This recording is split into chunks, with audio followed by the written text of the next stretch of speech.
Við erum búin að fá gesti, eins og þið sjáu hérna.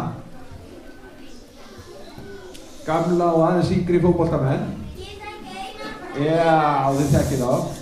Og ég ætla bara að bjóða þau velkomin. Velkomin. Fannar og Hallur. Þekkið öll Hall.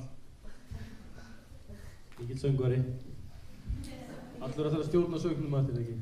Þannig að þið sem eru ekki í fótbolta og eru jafnvel ekki í neinni íþrótt, ég ætla að hvetja ykkur til að vera í íþróttum. Það gefur ykkur